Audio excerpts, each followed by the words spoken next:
Alhamdulillahi rabbil alamin. Wassalatu wassalamu ala asyrafil anbiya'i wal mursalin wa ala alihi wa sahabatihi ajmain, amma ba'du. Allahumma anfa'na bima 'allamtana wa 'allimna ma yanfa'una wa zidna ilman, walhamdulillah ala kulli hal, wa na'udzubillah min hali ahlin nar. Ma'asyiral muslimin, azani Allah wa iyyakum ajmain. Semoga kita semua dalam keadaan sehat walafiat. Semoga umur kita dipanjangkan Allah dalam kebaikan dan dalam ketaatan di sisinya. Semoga rezeki dibanyakan, dimudahkan, dilancarkan dan diberkahi. Semoga anak keturunan dicerahkan dan disolehkan masa depannya. Semoga amal soleh kita diterima dan disempurnakan oleh Allah. Semoga kita semua kembali dimudahkan, diundang oleh Allah untuk berziarah kedua tanah suci. Semoga dosa, kesalahan, kealpaan dan kehilafan kita dalam ampunan Allah. Semoga kita semua direzekikan menghembuskan nafas terakhir dalam keadaan husnul khatimah. Dan semoga keistiqomahan untuk terus berkumpul di rumah Allah Subhanahu wa taala, Masjid Darul Muhajirin ini, serta bermulazamah dengan ilmu di dalamnya, mengantarkan kemudahan berkumpul di tempat terbaik di akhirat, di dalam surga Allah Subhanahu wa taala. Ma'asyiral muslimin, azani Allah wa iyyakum ajmain. Di kesempatan ini sedikit banyaknya akan kita diskusikan atau sampaikan keistimewaan takwa di dalam Al-Quran dan perwujudannya dalam kehidupan sehari-hari. Tentu keistimewaan takwa di dalam Al-Quran sangat banyak, namun untuk efisien waktu akan kami sampaikan 5 darinya. Demikian pula perwujudan takwa dalam kehidupan sangat banyak petunjuknya di dalam Al-Quran, namun kita hanya akan mengambil 2 ayat untuk mengungkap wujud takwa dalam kehidupan sehari-hari. Baik, ma'asyiral muslimin, azani Allah wa iyyakum ajmain. Kenapa kita perlu mengungkap keistimewaan takwa? Sebab takwa menjadi wasiat utama Nabi sallallahu alaihi wasallam kepada sahabat-sahabatnya. Di antaranya adalah ketika sahabat Muaz bin Jabal radhiyallahu anhu, dan ini disebutkan di dalam hadis riwayat Imam Ahmad dan juga hadis riwayat Imam At-Tirmizi, hadis yang sahih, ketika sahabat yang mulia ini Muaz bin Jabal diutus ke negeri Yaman sebagai dai dan juga sebagai qadhi atau sebagai hakim, wasiat pertama Nabi kepadanya adalah ittaqillah haitsuma kunta. Bertakwalah engkau kepada Allah dimanapun engkau berada. Ada apa dengan takwa? Mengapa takwa yang menjadi wasiat Nabi kepada sahabat Muaz bin Jabal ini dan juga kepada sahabat-sahabat lainnya? Bahkan ma'asyiral muslimin, kalau kita kaitkan dengan bulan Ramadan yang telah kita lalui kemarin, bahwa anugerah bulan Ramadan diperuntukkannya kepada kita semua agar supaya la'allakum tattaqun, kita menjadi hamba-hamba Allah yang bertakwa. Dari sinilah sangat penting untuk kita ungkap apa keistimewaan takwa. Nah, ma'asyiral muslimin, sekali lagi akan kita sampaikan 5 keistimewaan takwa di dalam Al-Quran. Namun keistimewaan takwa tidak dibatasi dengan 5 yang akan kami sampaikan ini. Adapun keistimewaan yang pertama adalah bahwa takwa itu sebaik-baiknya bekal untuk perjalanan kehidupan setelah kehidupan dunia. Sebagaimana dikabarkan oleh Allah dan juga diperintahkan oleh Allah untuk kita benar-benar memanfaatkan kesempatan hidup di dunia ini di surat Al-Baqarah ayat yang ke-197. Wa tazawwadu fa inna khairaz zadi taqwa wattaquni ya ulil albab. Kata Allah, wa tazawwadu, dan berbekallah kalian, Fa inna khairaz zadi taqwa, dan sebaik-baiknya bekal itu adalah takwa. Wattaquni ya ulil albab. Bertakwalah kepadaku wahai orang-orang yang berakal. Bahwa hamba-hamba Allah yang bertakwa itulah orang-orang yang berakal. Itulah orang-orang yang cerdas, yang kecerdasan mereka mengalahkan kecerdasan semua orang kafir. Orang kafir, mereka menobatkan manusia sebagai kategori manusia cerdas kalau mampu melihat masa depan. Maka Thomas Alva Edison, Albert Einstein, dan beberapa nama-nama penemu lainnya dikategorikan sebagai orang tercerdas di dunia karena kemampuan mereka melihat masa depan. Kita katakan bahwa Muslim yang bertakwa kepada Allah jauh lebih cerdas dan mengalahkan kecerdasan semua orang-orang kafir tersebut. Kenapa? Sebab secerdas-cerdasnya orang kafir, mereka hanya mampu melihat masa depan di dunia, tidak lebih dan tidak melewati itu. Sedangkan Muslim yang bertakwa kepada Allah, mereka diajarkan oleh Nabi Shallallahu Alaihi Wasallam untuk melihat masa depan yang melewati dimensi dunia, yaitu bagaimana seorang Muslim harus melihat bagaimana masa depannya di kubur, masa depannya di alam mahsyar, masa depannya di mizan, ketika hisab, ketika menyeberangi sirat sampai akhir perjalanan hidupnya surga atau neraka. Karena itulah seorang Muslim yang bertakwa jauh lebih cerdas dikarenakan kemampuannya melihat masa depan melewati dimensi dunia. Karena itulah kata Nabi Shallallahu Alaihi Wasallam, al-qayyisu mandana nafsahu wa amila lima ba'dal maut. Orang yang paling cerdas adalah orang yang menundukkan hawa nafsu dan mempersiapkan bekal terbaiknya untuk hari esoknya. Ma'asyiral muslimin azanillahu wa iyyakum ajmain. Bekal takwa ini kesempatannya hanya sekali saja, yaitu tatkala kita berkesempatan hidup di dunia. Jika kesempatan ini telah berlalu, kita tidak berbekal takwa, maka hilanglah peluang untuk berbekal takwa dan kita akan mengalami penderitaan yang panjang.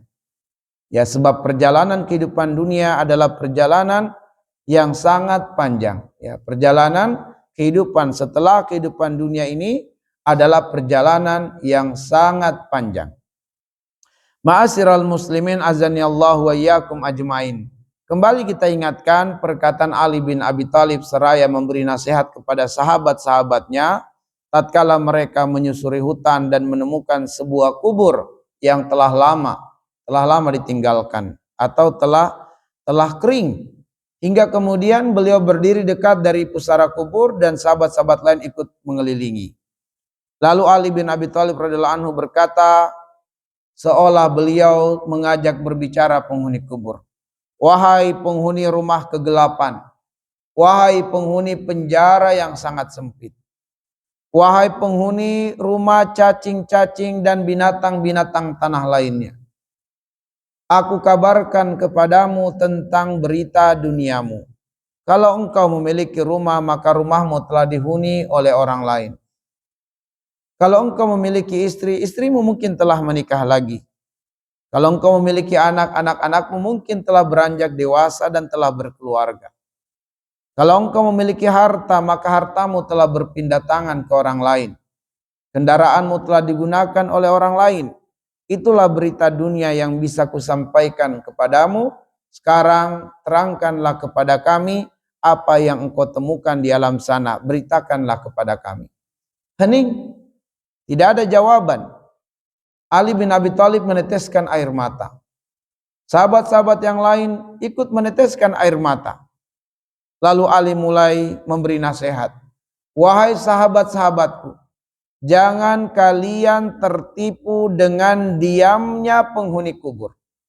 Jangan kalian terlena dengan bisunya penghuni kubur. Sekiranya Allah mengizinkan mereka bangkit dan berbicara, niscaya tidak akan keluar dari lisannya kecuali mengatakan, tidak aku temui di alam sana melainkan takwa sebaik-baiknya bekal. Maka ma'asyiral muslimin azanillahu wa iyyakum ajmain, tanda syukur kita diberikan nikmat hidup oleh Allah adalah dengan berbekal takwa sekuat-kuatnya, sebanyak-banyaknya. Kemudian ma'asyiral muslimin, keistimewaan yang kedua adalah takwa sebaik-baiknya pakaian kehidupan. Sebagaimana difirmankan oleh Allah di dalam Quran surah Al-A'raf ayat yang ke-26. Ya bani Adam, qad anzalna 'alaikum libasa yuwari sawatikum warisha wa libasut taqwa dzalika khair. Dzalika min ayatillah la'allahum yadhakkarun. Wahai anak Adam, sungguh kami telah menurunkan kepadamu pakaian yuwari sawatikum warisha. Dengan pakaian itu untuk menutupi aurat-auratmu, dan dengan pakaian itu menjadikanmu indah berjalan di muka bumi. Walibasut taqwa dzalika khairun, akan tetapi pakaian takwa itulah yang terbaik. Itulah tanda-tanda kebesaran Allah. La'allahum yadhakkarun, agar supaya manusia mengambil pelajaran. Allah Subhanahu wa taala menyeru dan menyapa manusia dengan seruan kemuliaan, ya bani Adam. Sebab Allah memuliakan manusia sebagai anak keturunan Adam. Dalam Quran surat Al-Isra ayat yang ke-70, walaqad karramna bani Adam. Sungguh kami telah memuliakan anak keturunan Adam. Maka kita dimuliakan oleh Allah Subhanahu wa taala. Dan diantara pemuliaan Allah kepada kita sebagai anak keturunan Adam adalah Allah menganugerahkan kita satu nikmat yang disebut dengan libas, pakaian. Dan ini disebut dengan dalam ilmu balaghah Quran adalah majas. Maksudnya adalah disebutkan sebab utamanya. Walaupun dalam prosesnya ada penjahit, ada pabrik yang menghasilkan benang, lalu kemudian ada proses jahitan sehingga terjadilah pakaian. Tetapi disebutkan sebab utamanya bahwa pakaian itu adalah nikmat yang datang dari Allah Subhanahu wa taala, sebab Allah yang mengilhamkan ilmu kepada penjahit untuk membuat jahitan. Allah yang menyiapkan bahan bakunya. Dan karena itulah lillahi ma fis samawati wa ma fil ard. Segala kepunyaan Allah itu di langit dan di bumi. Maka Allah lah sebab utama nikmat pakaian. Nah, ma'asyiral muslimin, karena pakaian ini merupakan nikmat, wujud syukur atas nikmat pakaian itu adalah dengan menutup aurat-aurat dan juga dengannya menjadi sebab keindahan. Ini berarti bahwa Islam tidak anti dengan keindahan. Ma'asyiral muslimin azanillahu wa iyyakum ajmain. Akan tetapi pakaian takwa jauh lebih utama daripada pakaian lahiriah ini. Dikarenakan pakaian lahiriah hanyalah untuk menjaga dan melindungi manusia dari panas, dari dingin, dari debu-debu. Sedangkan pakaian takwa menjaga dan melindungi tubuh manusia dari azab api neraka. Kalau pakaian menjadi sebab kemuliaan di dunia, maka takwa menjadi sebab kemuliaan di akhirat. Karena itulah ma'asyiral muslimin, hendaklah seseorang menyempurnakan pakaian lahiriahnya dengan pakaian takwa. Apa yang dimaksud dengan pakaian takwa? Pakaian takwa itu ada 4. Yang pertama adalah pakaian ketakutan kepada Allah Subhanahu wa taala. Maka tumbuhnya rasa takut di hati kepada Allah itu merupakan pakaian. Sebab hadirnya rasa takut di hati kepada Allah menjadi tips terkuat yang membentengi seorang hamba dari terjatuh pada perbuatan dosa dan maksiat. Ketika kemudian Habil ditawarkan oleh Qabil dengan satu dari 2 pilihan. Wahai Habil, pilihannya satu dari 2. Kamu bunuh saya atau saya pasti bunuh kamu. Kata Habil, lain basatta ilayya yadaka litaqtulani ma ana bibasitin yadiya ilaika liaqtulak ini akhafullaha rabbal alamin. Aku tidak akan menggerakkan tanganku ke arahmu untuk membunuhmu karena aku takut kepada Allah Subhanahu wa taala. Apa yang menghalangi Habil untuk mengambil pilihan membunuh Qabil? Rasa takut kepada Allah Subhanahu wa taala. Hari ini banyak terjadi kasus pembunuhan karena melemahnya atau hilangnya rasa takut kepada Allah Subhanahu wa taala. Ketika Yusuf alaihissalam digoda oleh Zulaiha, apa yang membuat Yusuf bisa terselamatkan dari fitnah Zulaiha? Ma'azallah, aku berlindung kepada Allah, inni akhafullah, aku takut kepada Allah. Kenapa hari ini banyak terjadi perzinahan? Karena banyak manusia yang tidak takut lagi kepada Allah Subhanahu wa taala. Nabiullah Sulaiman disogok oleh Ratu Bilqis dengan sejumlah perhiasan-perhiasan dunia. Tapi Sulaiman tidak bergeming dengan godaan harta dunia. Dia mengatakan, atumidunani bimalin fama atani Allah khairum mimma atakum bal antum bihadiyatikum tafrahun. Sulaiman mengatakan, apakah kalian akan menyogok saya dengan harta yang murah ini? Ketahuilah apa yang Allah berikan kepadaku berupa nikmat, keimanan, ketakwaan, jauh lebih bernilai dari apa yang kalian hadirkan ini, tetapi kalian berbangga-bangga dengan harta. Maka ma'asyiral muslimin, kenapa hari ini banyak pejabat-pejabat kita mudah melakukan penyelewengan terhadap amanah?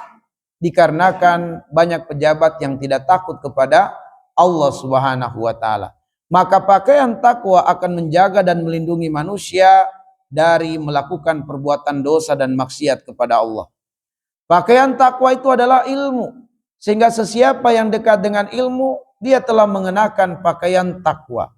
Karena di dalam Quran surat Fatir ayat yang ke-28 Allah mengatakan, innama yakhsyallaha min ibadil ulama. Sungguh adalah yang bertakwa kepada Allah. Dan takwa itu maknanya secara bahasa adalah al-khasyah, rasa takut kepada Allah. Maka sungguh orang-orang yang takut kepada Allah, yang bertakwa kepada Allah di kalangan manusia adalah al-ulama, para ulama atau orang-orang yang berilmu. Maka ma'asyiral muslimin, dengan ilmu manusia tertuntun dan terbimbing menjalani hidup. Dengan ilmu manusia mengenal mana halal, mana haram, benar, salah, halal, haram, hak dan batil dengan ilmu. Karena itulah dengan pakaian takwa berupa ilmu menjadikan seorang hamba tidak mudah untuk terjatuh dan terperangkap pada perkara-perkara syubhat, pada perkara-perkara yang haram. Baik, kemudian ma'asyiral muslimin, pakaian takwa itu adalah zuhud. Pakaian takwa adalah zuhud. Zuhud itu adalah ridho dengan takdir Allah dan qanaah terhadap rezeki Allah. Apa itu ridho? Lapangnya dada menerima takdir Allah meskipun tidak menyenangkan. Apa itu qanaah? Lapangnya dada menerima apapun pemberian Allah meskipun sedikit di mata manusia. Itulah zuhud. Maka pakaian takwa adalah pakaian zuhud, yaitu ridho terhadap takdir Allah, qanaah terhadap rezeki Allah Subhanahu wa taala. Dan pakaian takwa itu adalah ibadah dan amal soleh. Maka orang yang bertakwa akan senantiasa dekat hidupnya dengan ibadah dan amal soleh. Dan ibadah dan amal soleh menjadi benteng seorang hamba dari melakukan perkara yang sia-sia. Kata Nabi SAW, min husni dinil mar'i tarkuhu ma la ya'nihi. Tanda baiknya agama seseorang adalah dengan meninggalkan yang tidak berfaedah dalam hidupnya. Maka dengan pakaian takwa, seorang hamba akan menyibukkan diri dengan ibadah dan amal soleh. Kemudian ma'asyiral muslimin azani Allah wa iyyakum, keutamaan yang ketiga dari takwa itu adalah bahwa takwa menjadi sebab kemuliaan seorang hamba di sisi Allah Subhanahu wa taala.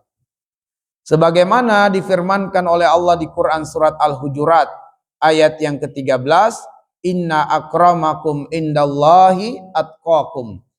Sungguh yang paling mulia di antara kalian di sisi Allah adalah yang paling bertakwa. Ma'asyiral muslimin, ukuran kemuliaan seorang hamba di sisi Allah bukanlah dunia, bukanlah harta banyak, bukanlah rumah mewah, kendaraan elit, jabatan, posisi yang tinggi di masyarakat, tidak. Tetapi kemuliaan seorang hamba di sisi Allah adalah kemudahan dalam beribadah kepada Allah. Kemampuan meninggalkan perkara-perkara yang haram, itulah takwa kepada Allah Subhanahu wa taala. Maka di dalam Quran surat Al-Fajr ayat 15, ayat yang ke-16, Allah membantah klaim-klaim manusia yang menjadikan ukuran kemuliaan itu terkabulnya semua keinginan dunia. Dan ukuran kehinaan seorang hamba adalah jauhnya dia dari apa-apa yang diinginkan dari perkara atau kesenangan-kesenangan dunia. Itu dibantah langsung oleh Allah Subhanahu wa ta'ala. Fa ammal insan idza ma batalahu rabbuhu fa akramahu wa na'amahu fa yaqulu rabbi akraman wa amma idza ma batalahu fa qadara alaihi rizqahu fa yaqulu rabbi ahanan kalla. Dibantah oleh Allah Subhanahu wa ta'ala. Ma'asyiral muslimin azani Allah wa iyyakum ajmain. Siapa dari kita yang tidak mau nikmat sehat walafiat dan umur panjang? Semua kita tentu sangat menginginkan nikmat ini, sehat dan umur panjang. Sebab nikmat ini mengalahkan nikmat harta. Demi sehat manusia akan mengorbankan hartanya. Tapi apalah arti sehat kalau umur pendek? Dan apalah arti umur panjang kalau tidak sehat? Sehingga kita sangat menginginkan nikmat sehat dan nikmat umur panjang. Dan kita akan berusaha untuk mendapatkan kedua nikmat ini di dunia. Nah, ma'asyiral muslimin azani Allah wa iyyakum, tahukah kita bahwa ada satu makhluk yang telah diberikan nikmat ini, sehat dan umur panjang. Dia adalah iblis laknatullah alaih. Maka iblis telah mendapatkan nikmat ini, sehat dan umur panjang. Ini adalah seutama-utama nikmat yang sangat kita damba-dambakan hidup di dunia ini. Sehat dan umur panjang. Tapi nikmat ini justru diberikan kepada iblis laknatullah alaih. Pertanyaannya, apakah pengabulan Allah atas nikmat sehat, umur panjang kepada iblis ini merupakan sayangnya Allah kepada iblis? Cintanya Allah kepada iblis? Tidak. Karena itulah, jangan jadikan parameter terkabulnya keinginan-keinginan dunia seolah-olah itulah yang menjadi ukuran cintanya Allah kepada hambanya, ukuran mulianya seorang hamba di sisi Allah. Tidak. Dan jangan pula kita menjadikan standar kebencian, kehinaan Allah dari seorang hamba adalah jauhnya dia dari terkabulnya keinginan-keinginan dunia. Sebab kita dapati Nabiullah Ayub alaihissalam itu tubuhnya dimakan ulat. Berapa lama beliau menderita musibah, sakit yang menjadikan satu kampung tidak ada yang berkeberatan, semuanya bersepakat untuk mengusir Ayub keluar dari kampung. Kenapa? Karena bau busuk yang menyengat keluar dari tubuhnya. Jangankan membesuk, mendekat tak ada yang berani. Bahkan istri-istrinya minta cerai. Kecuali satu istri yang bertahan. Anak-anaknya dimatikan oleh Allah, wafat. Sehingga benar-benar Ayub sebatang kara. Diurus hanya seorang istri. Diusir pula dari kampung.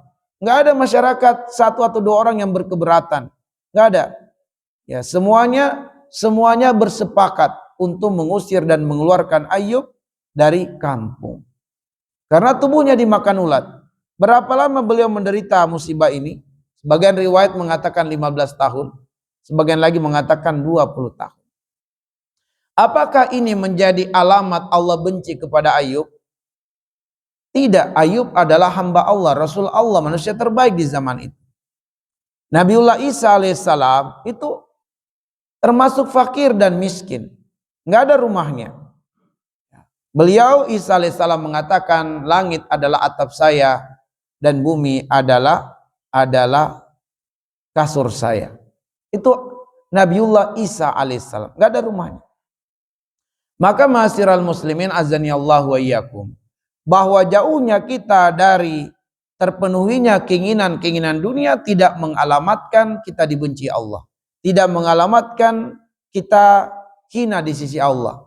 Boleh jadi itu diantara sayangnya Allah untuk membersihkan hati kita dari ketamakan terhadap dunia. Kemudian ma'asyiral muslimin azanillahu wa iyyakum ajmain. Selanjutnya adalah yang keempat, keistimewaan takwa itu bahwa takwa menjadi sebab seorang hamba magnet rezeki. Takwa menjadi sebab seorang hamba menjadi magnet rezeki. Sebagaimana Allah berfirman di dalam Quran surat At-Tolak ayat 2 dan ayat yang ketiga, di bagian akhir ayat yang kedua, wa may yattaqillaha yaj'al lahu makhraja wa yarzuqhu min haitsu la yahtasib. Siapa saja yang bertakwa kepada Allah Subhanahu wa taala, Allah jadikan untuknya jalan keluar dari beragam persoalan-persoalan hidupnya. Nah, orang yang bertakwa bukan orang yang tidak ada masalah. Orang yang bertakwa adalah orang yang masalah tidak menjadi masalah baginya. Kenapa bagi orang yang bertakwa masalah tidak menjadi masalah? Karena masalah yang menjadi masalah adalah masalah yang tidak ketemu solusi. Masalah sebesar apapun kalau ketemu solusi tidak lagi menjadi masalah. Nah, orang yang bertakwa itu ada masalahnya, tapi masalahnya tidak menjadi masalah. Kenapa? Karena Allah yang langsung menghadirkan untuknya jalan keluar dalam beragam persoalannya. Ya. Artinya Allah akan mendatangkan untuknya petunjuk-petunjuk serta proses-proses yang dimudahkan oleh Allah untuk keluar dari masalah. Sebagaimana tadi dalam ilmu balaghah, Allah menurunkan pakaian. Apakah Allah yang secara langsung menurunkan pakaian dari langit? Turun pakaian dari langit, kita lihat ya, lengan panjang, lengan pendek, tidak. Tapi Allah Subhanahu wa taala lah yang menjadi sebab utama adanya sejumlah proses yang diizinkan dan dikehendakinya untuk tercipta pakaian. Demikian pula Allah hadirkan jalan keluar untuk seorang hamba. Jangan bayangkan begitu ada masalah langsung ada solusinya. Ada proses-proses yang dikehendaki oleh Allah yang menuntun dan membimbing kita untuk keluar dari persoalan. Karena itulah orang yang bertakwa adalah orang yang optimis melihat masa depan, melihat masa lalu dengan pelajaran, dan melihat hari ini sebagai nikmat. Itulah orang yang bertakwa. Dan karena itulah orang yang bertakwa orang yang bahagia. Lain halnya dengan orang yang tidak bertakwa. Mereka melihat masa depan dengan ketakutan, sehingga mereka pesimis. Mereka melihat masa lalu mereka melihat masa lalu dengan kesialan, dan mereka melihat hari ini dengan kesedihan. Maka di mana kebahagiaan bagi mereka? Masa depan dilihatnya dengan pesimis, dengan ketakutan. Masa lalu dilihat dengan sejumlah kesialan-kesialan dan kepahitan hidup. Dan hari ini dia dapati dengan kesedihan. Di mana kebahagiaan jika demikian? Nah, orang yang bertakwa itu karena mereka adalah orang yang bahagia, maka orang yang bertakwa sekufu dengan rezeki. Sebab rezeki itu sifatnya kebahagiaan. Dan Nabi mengatakan al-arwahu junudun mujannada. Ruh akan dikumpulkan dengan yang sekufu. Rezeki itu sifatnya kebahagiaan, maka rezeki sekufu dengan orang yang bahagia. Dan karena itulah orang yang berbahagia dimanapun kakinya berpijak, rezeki akan mendatanginya. Rezeki akan mengikutinya. Maka orang yang bertakwa di bumi manapun kakinya berpijak, kata Allah, wa yarzuqhu min haitsu la yahtasib. Allah akan rezekikan kepadanya dengan nikmat-nikmat dari berbagai arah yang tidak disangka-sangka dan tidak diduga-duga. Kenapa? Sebab orang yang bertakwa menjadi magnet rezeki. Rezeki mendatanginya, rezeki mengikutinya. Baik, kemudian ma'asyiral muslimin, keistimewaan berikutnya yang kelima, bahwa takwa menjadi sebab terbukanya pintu-pintu keberkahan di langit dan di bumi. Sehingga apabila penduduk negeri mereka beriman, mereka bertakwa, akan terbuka pintu-pintu keberkahan dari penjuru-penjuru di langit dan juga di bumi. Sebagaimana Allah mengatakan dalam Quran surat Al-A'raf di ayat yang ke-96, ya, walau anna ahlal qura amanu wattaqau lafatahna alaihim barakatim minas samai wal ard. Dan sekiranya penduduk negeri beriman bertakwa kepada Allah, Allah akan datangkan keberkahan dari langit, dari bumi. Maka bumi akan mendatangkan berkah, laut mendatangkan berkah, udara mendatangkan berkah, dari langit datang keberkahan. Terbuka banyak pintu-pintu keberkahan.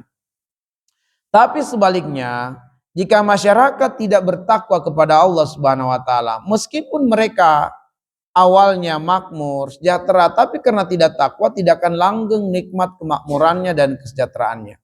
Sebagaimana yang Allah katakan dalam surat An-Nahl ayat yang ke-112, wa daraballahu masalan qaryatan kanat aminatan mutmainnatan yatiha rizquha ragadan min kulli makan fakafarat bi an'amillah fadzaqahallahu libasal ju' wal khawfi makan yasnaun. Ya.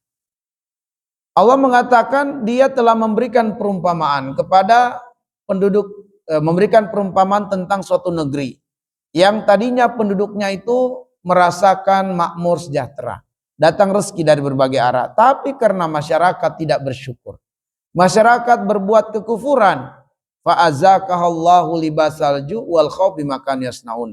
Allah menimpakan kepada penduduk negeri itu pakaian ketakutan dan pakaian kelaparan disebabkan karena perbuatan mereka tidak bertakwa kepada Allah Subhanahu wa taala.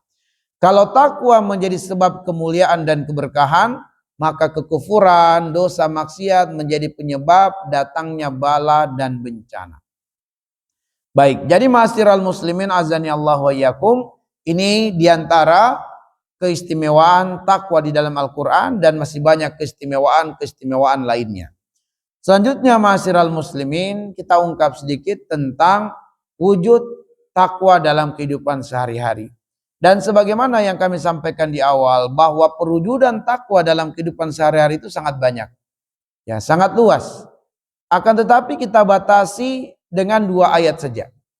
2 ayat yang memiliki kesamaan atau korelasi yang sangat kuat. 2 ayat itu adalah Quran surat An-Nisa ayat 1 dan Quran surat Al-Hasyr ayat 18. Kenapa kedua ayat ini yang kita pilih? Karena kesamaan antara kedua ayat ini. Apa kesamaannya? Kesamaan yang pertama, hanya pada kedua ayat ini terulang 2 kali perintah takwa di dalamnya. Dan ini tidak terdapat pada ayat-ayat yang lain. Sekali lagi, hanya pada kedua ayat ini berulang 2 kali perintah takwa. Di surat An-Nisa misalnya, ya ayuhan nasu taqu rabbakumul ladzi khalaqakum min nafsin wahidah wa khalaqa minha zawjaha wa bassa minhuma rijalan katsira wa nisa wattaqullaha alladzi tasaaluna bihi wal arham. Jadi 2 kali perintah takwa. Ya ayuhan nas ittaqu, bertakwalah kalian. Ini perintah yang pertama. Lalu di bagian akhir ayat wattaqu, dan bertakwalah kalian. Jadi 2 kali perintah takwa terdapat di dalam ayat ini. Demikian pula dalam surat Al-Hasyr, 2 kali perintah takwa. Ya ayyuhalladzina amanu ittaqullaha wal tanzur nafsun ma qaddamat ligat wattaqullaha innallaha khabirum bima ta'malun. Nah, inilah kesamaannya, bahwa hanya pada 2 ayat ini terdapat 2 kali perintah takwa dan tidak terdapat pada ayat-ayat yang lain. Kesamaan yang kedua, bahwa akhir ayat ini memiliki korelasi yang kuat, hubungan yang kuat secara makna mendalam. Kalau kemudian di surat An-Nisa ayat yang pertama, wattaqullaha alladzi tasaaluna bihi wal arham innallaha kana 'alaikum raqiba. Innallaha kana 'alaikum raqiba. Sungguh Allah, kana adalah dia, yaitu Allah, 'alaikum terhadap kalian, raqiba mengawasi. Tidak ada satupun yang dapat bersembunyi dari pengawasan Allah. Tidak ada satupun yang luput dari pengetahuan Allah, baik ucapan atau perbuatan nampak atau tersembunyi di mata manusia, tidak tersembunyi dalam pengetahuan Allah, karena Allah Maha mengawasi. Nah, lalu kemudian di surat Al-Hasyr ayat yang ke-18, Allah mengatakan, wattaqullaha innallaha khabirum bima ta'malun, dan bertakwalah kepada Allah. Sesungguhnya Allah Maha mengabarkan apa saja yang telah kalian kerjakan. Allah mengabarkan dengan sangat teliti, karena Allah mengawasi semua perbuatan kita. Nah, karena itulah Allah akan memberitahukan kepada kita apa saja yang telah kita kerjakan, baik ucapan atau perbuatan, nampak atau tidak nampak. Termasuk apa yang terbesik di dalam hati berupa niat. Itu juga akan dikabarkan oleh Allah kepada kita, dan Allah Maha teliti sebab Allah Maha mengetahui, Allah Maha mengawasi segala tindak tanduk, ucapan dan perbuatan kita, nampak atau tersembunyi. Nah, karena ada dua kali perintah takwa di masing-masing ayat ini, sehingga berarti kalau kita gabungkan ada empat petunjuk takwa dalam kehidupan. Ya, ada 4 wujud takwa dalam kehidupan. Yang pertama adalah di bagian awal surat An-Nisa itu menjelaskan atau berbicara tentang keluarga, tentang rumah tangga. Ini berarti bahwa wujud takwa yang pertama adalah dalam lingkungan keluarga. Ya. Maka hendaklah seorang suami menjalankan peran sebagai suami karena takwa. Hendaklah seorang istri menjalankan peran sebagai istri karena takwa. Hendaklah orang tua menjalankan peran orang tua karena takwa. Dan hendaklah setiap anak menjalankan aktivitas hidupnya, termasuk muamalahnya dengan orang tua juga karena landasan takwa. Sebab kasih sayang dalam ikatan keluarga ini, kalau tidak dilandasi takwa, saling musuh-musuhan di antara mereka. Sebab masing-masing anggota keluarga ini ada potensi menjadi musuh kalau tidak dilandasi takwa. Allah mengatakan dalam surat At-Taghabun ayat yang ke-17, mohon maaf, di ayat yang ke-14, ya ayyuhalladzina amanu inna min azwajikum wa auladikum aduwwal lakum fahzaruhum. Wahai orang yang beriman, di antara istrimu itu dan anak-anakmu ada yang berpeluang jadi musuh. Maka berhati-hatilah. Maka sangat rawan kalau keluarga tidak dibangun dengan pondasi takwa. Itu sangat rawan. Sangat berbahaya sekali. Nah, di dalam surat Az-Zukhruf di ayat yang ke-67, Allah mengatakan al-akhillau yawma idzin ba'duhum li ba'din aduun illal muttaqin. Semua ikatan kasih sayang di dunia yang terbangun, jika tidak karena landasan takwa, di akhirat nanti saling musuh-musuhan. Jadi musuh-musuhan itu bukan hanya di dunia tapi akan berlanjut di akhirat.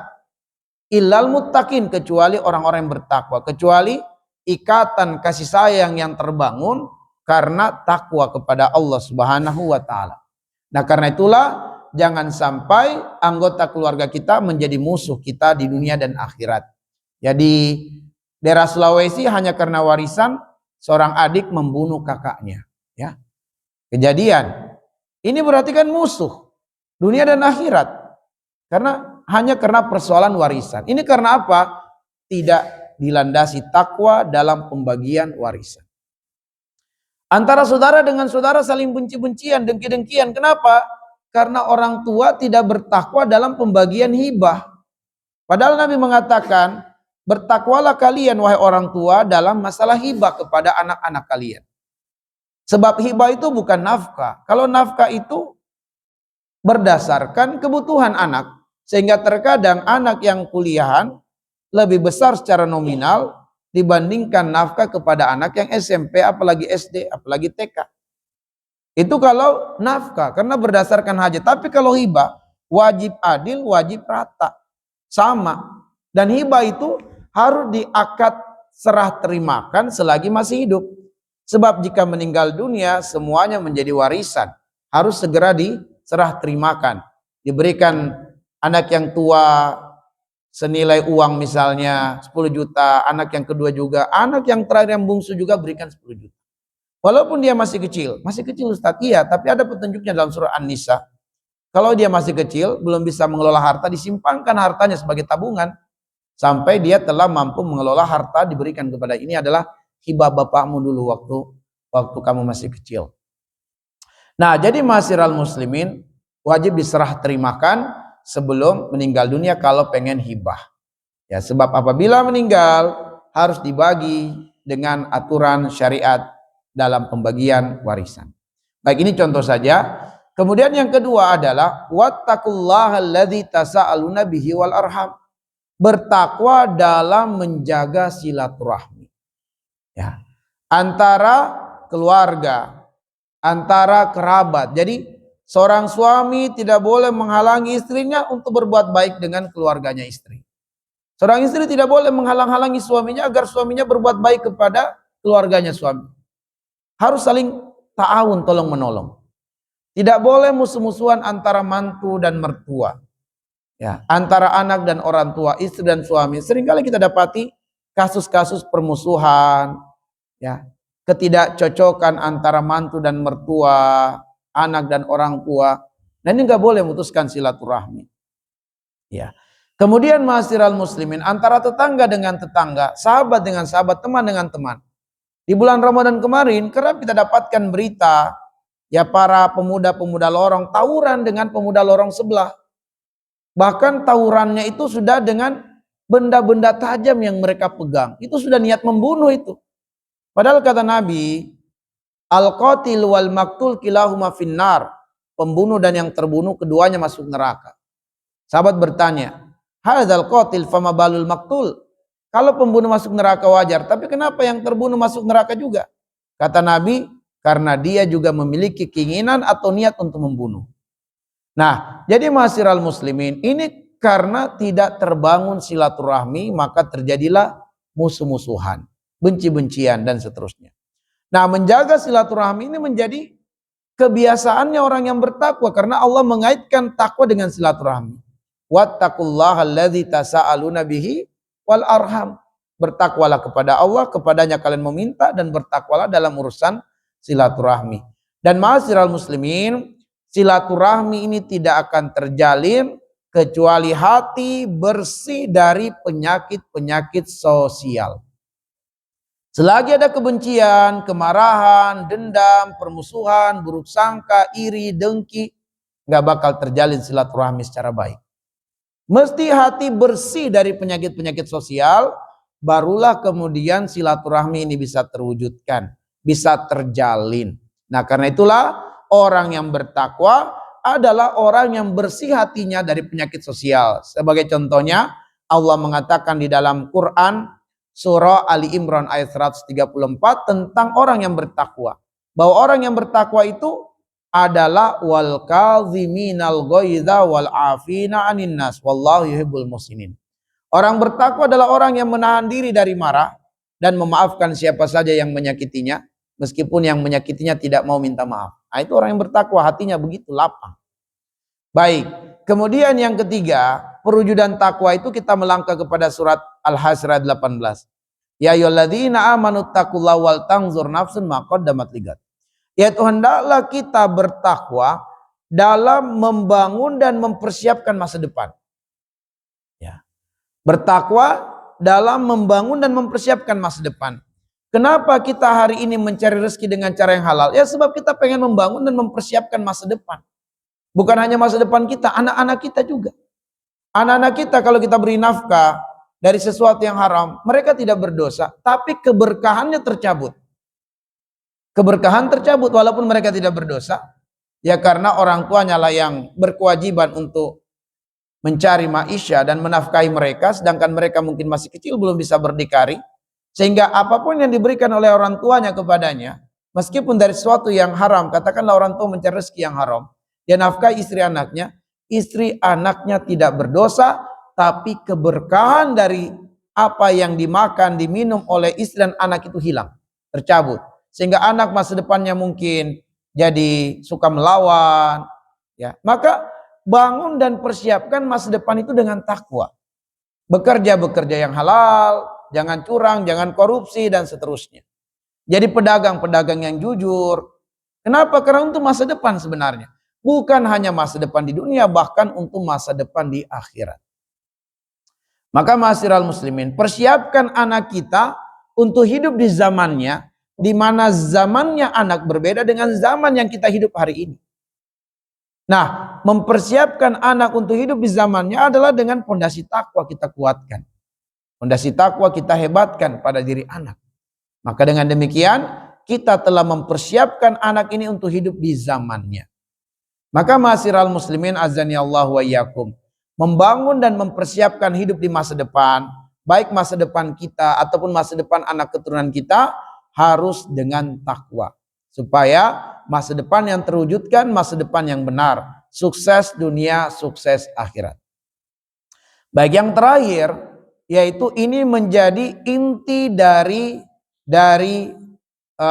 dari takwa. Sebagaimana hadis Nabi tadi, ittaqillah haitsu ma kunta. Bertakwalah kalian kepada Allah dimanapun kaki kalian berpijak, apapun profesi kalian. Sehingga Wattaqullah, dan bertakwalah kalian kepada Allah, innallaha khabirum bima ta'malun. Allah Maha mengabarkan apa yang kalian kerjakan, yaitu takwa di setiap waktu, di setiap tempat, di setiap sikon. Ya. Takwa di setiap waktu, di setiap tempat, di setiap sikon. Bertakwa di kala sendiri, bertakwa di kala ramai. Bertakwa di kala sunyi, di kala sepi, di kala banyak orang, tetap takwa. Takwa ketika berada di rumah, takwa juga ketika berada di luar rumah. Ya, takwa di waktu pagi, di waktu siang, di waktu sore, juga di waktu malam. Takwa di tempat bekerja, takwa ketika sebagai suami, sebagai istri, sebagai anak, sebagai guru, sebagai dosen, sebagai pimpinan, sebagai bawahan, bertakwa kepada Allah Subhanahu wa taala. Dan takwa di mana saja kita berada, di setiap waktu, setiap sikon. Maka inilah inti dan esensi dari takwa. Jadi ma'asyiral muslimin, azanillahu wa iyyakum ajmain, inilah yang bisa kami sampaikan pada kesempatan hari ini. Lebih dan kurangnya mohon dimaafkan. Nakhtafi bihadzal qadar. Nas'alullah ayyaja'alana minal ladzina yastami'unal qaula fayattabi'una ahsanah.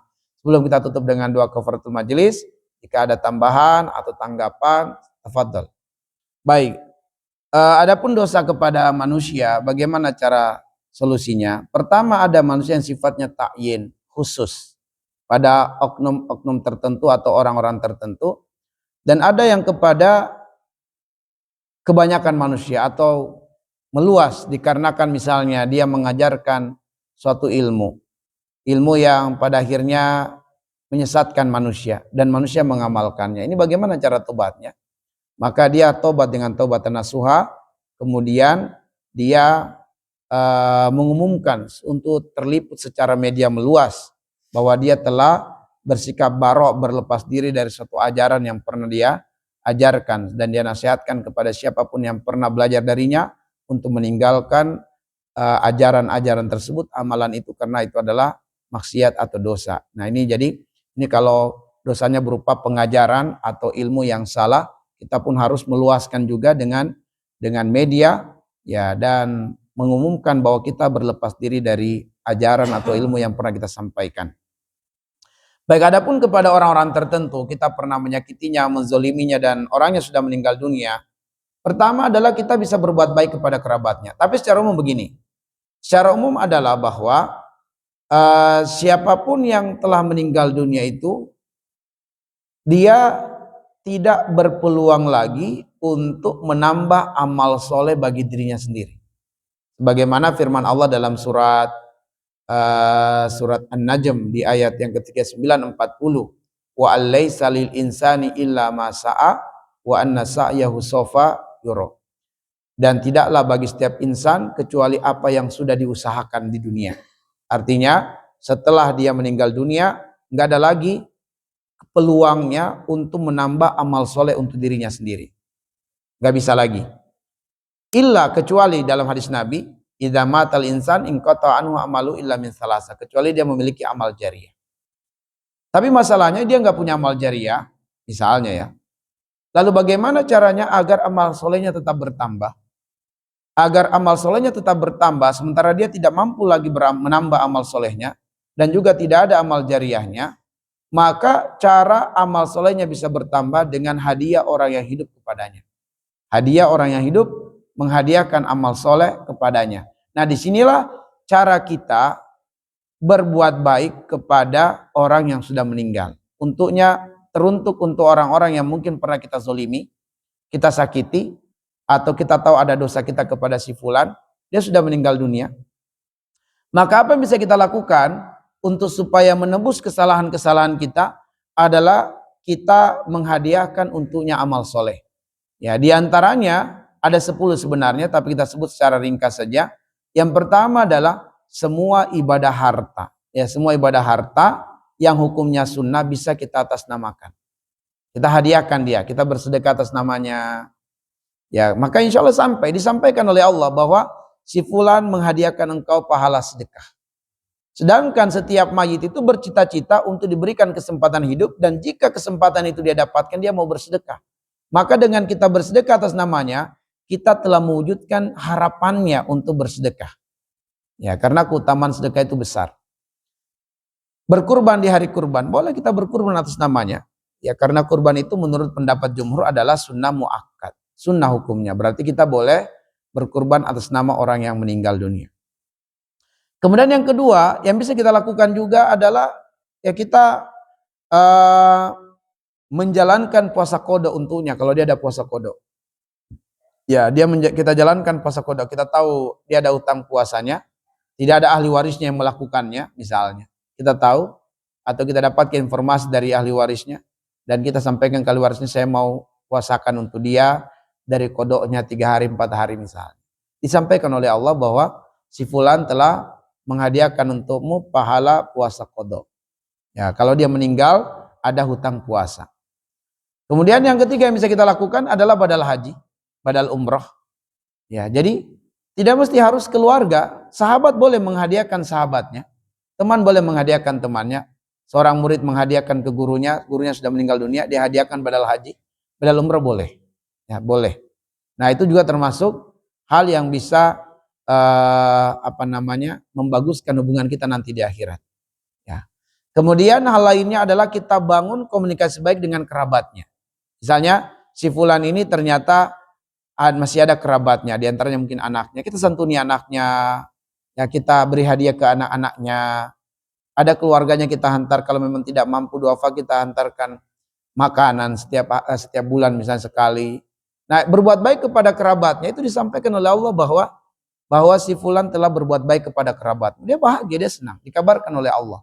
Nah, itu akan membuat kemarahan atau kebencian kita yang tidak selesai di dunia itu insya Allah nggak akan berlanjut di akhirat. Selesai karena dia ridho, bahagia gitu dengan apa yang kita lakukan. Termasuk kita menceritakan kebaikan-kebaikannya, tidak mengangkat aib-aibnya atau keburukan-keburukannya, ya. Dan masih banyak lainnya. Jadi kita tetap bisa menembus kesalahan-kesalahan kita kepada mayit itu dengan cara kita menghadiahkan pahala amal soleh untuknya. Tapi tidak semua amal soleh bisa dihadiahkan, hanya amal soleh tertentu saja yang telah disebutkan oleh Nabi Sallallahu Alaihi Wasallam. Allahu a'lam bishawab. Bismillah, alhamdulillah, wassalatu wassalamu ala asyrafil anbiya'i wal mursalin wa ala alihi wa sahabatihi ajmain amma ba'du. Takwa itu ada 2 tingkatannya. Ya, takwa ada 2 levelnya. Level yang terendah adalah waro. Level yang tertinggi adalah zuhud. Level yang tertinggi adalah zuhud. Kita diperintah oleh Allah untuk bertakwa. Sesiapa yang beriman, maka disuruh oleh Allah menyempurnakan imannya. Dan wujud iman itu takwa. Jadi takwa ini adalah wujud nyata iman. Sebab iman itu pergerakannya ke dalam dada. Sedangkan takwa ini pergerakannya keluar, nampak. Maka Allah memberikan perumpamaan kasajaratin thayyibah, asluha sabitun wa faruha fis sama, tuti ukulaha kulahinin bizni rabbiha. Nah, iman itu pergerakannya di dalam, ibarat pohon dia akar. Akar ini pergerakannya ke dalam tanah, menguat ke dalam bentuk akidah. Sedangkan yang muncul di permukaan itu batang, cabang, ranting, dedaunan, dan buah. Nah, itulah takwa. Jadi takwa ini wujud nyata. Makanya takwa itu imtisalul awamir wajtinabul ma'asi. Takwa itu adalah wujud nyata perbuatan melaksanakan perintah dan wujud nyata perbuatan meninggalkan larangan, terukur, terlihat. Ya. Nah, sebab kemampuan menjalankan perintah itu membutuhkan energi, membutuhkan kekuatan yang disebut dengan iman. Dan kemampuan untuk meninggalkan yang haram juga membutuhkan energi dan kekuatan yang disebut dengan iman. Sehingga takwa ini adalah wujud nyata iman. Kuat imannya, kuat takwanya. Lemah imannya, lemah takwa. Nah, maka Allah mengatakan, ya ayyuhalladzina amanu ittaqullaha. Bertakwalah kepada Allah. Bukan sekedar takwa ucapan, haqqa tuqatih, sebenar-benarnya takwa. Harus takwa yang benar. Allah yang menyuruh kita untuk mengambil sebab, mengambil jalan untuk bisa bertakwa dengan sebenar-benarnya, tetapi berada di atas jalan yang benar untuk bertakwa sebenar-benarnya, ini juga adalah hidayah dari Allah dan taufik dari Allah. Wa ma tasyauna illa ayyasha Allah. Bukan kamu yang mau, tapi Allah yang menginginkannya untukmu. Ya, walakinnallaha habbaba ilaikumul iman wa zayyanahu fi qulubikum. Ya, jadi Allah menjadikan keimanan itu sebagai hiasan bagi seorang muslim yang Allah tanamkan di dalam dadanya. Jadi itu merupakan karunia dan anugerah Allah Subhanahu wa taala. Kita disuruh beriman oleh Allah, tapi tatkala kita bisa berada di atas jalan iman, itu adalah taufik dan hidayah dari Allah Subhanahu wa taala. Nah, karena itulah kenapa kita harus selalu meminta hidayah. Karena hidayah milik Allah. Tidak kurang 17 kali kita harus minta hidayah. Ihdinas siratal mustaqim. Dan meminta hidayah ini adalah doa pertama yang Allah ajarkan di dalam Al-Quran. Karena doa ini terdapat di Fatihatul Kitab, di surat Al-Fatihah, induknya Al-Quran. Dan di dalam surat Al-Fatihah inilah kita diajarkan doa.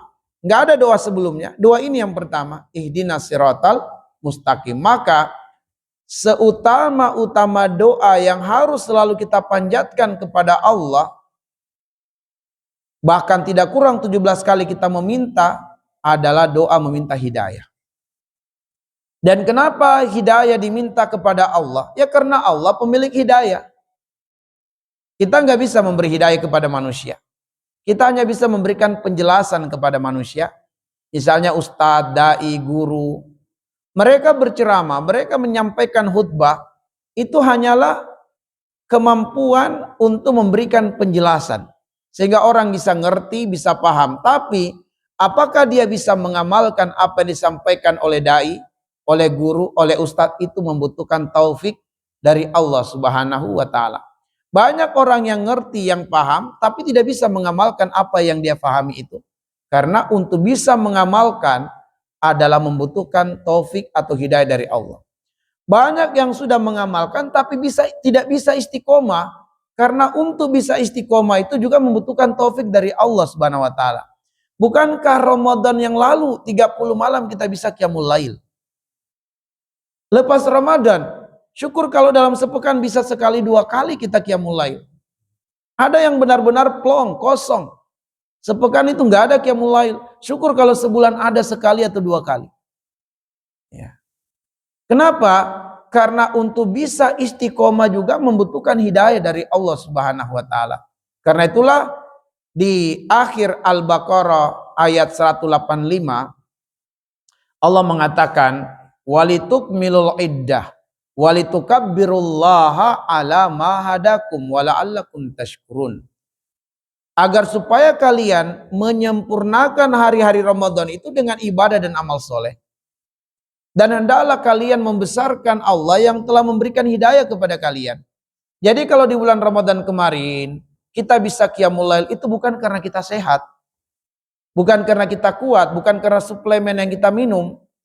Kita bisa sedekah bukan karena kita banyak harta, tapi karena hidayah yang diberikan oleh Allah. Maka jangan besarkan diri kita dengan ujub, tapi besarkanlah Allah yang memberikan hidayah. Walitukabbirullah ala ma hadakum. Agar supaya kalian membesarkan Allah atas apa yang Dia berikan hidayah kepada kalian. Dan seutama-utama hidayah itu adalah kemudahan beribadah kepada Allah.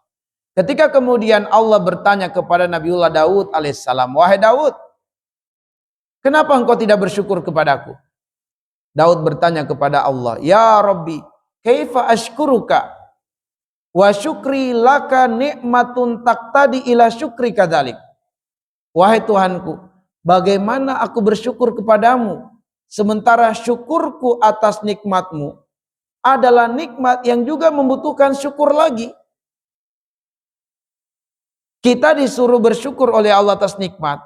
Dan apabila kita bersyukur, justru kemampuan bersyukur itu juga adalah nikmat yang membutuhkan syukur lagi. Nah, jadi mensyukuri nikmat dunia dengan ibadah, tapi kemampuan beribadah juga merupakan nikmat yang lebih dahsyat dari nikmat dunia, yang itu juga membutuhkan nikmat syukur lagi. membutuhkan syukur lagi. Makanya kita bersyukur diberikan kemudahan menjalankan amal soleh, tapi minta lagi kepada Allah agar istiqomah. Sampai kapan? Hatta ya'tiyakal yakin, sampai datang kematian. Allahu alam bisawab. Cukup? Baik, kalau sudah cukup dan ya. Mohon izin, saya mungkin gak bisa lama-lama, saya harus berangkat ke Tangerang. Saya ada agenda jam 8. Saya lihat tadi perjalanan itu hampir 1,5 jaman.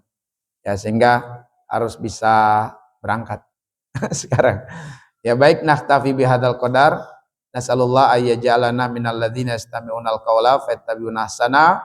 Subhanakallahumma bihamdik asyhadu an la ilaha illa anta astaghfiruka wa atubu ilaik. Assalamualaikum warahmatullahi wabarakatuh.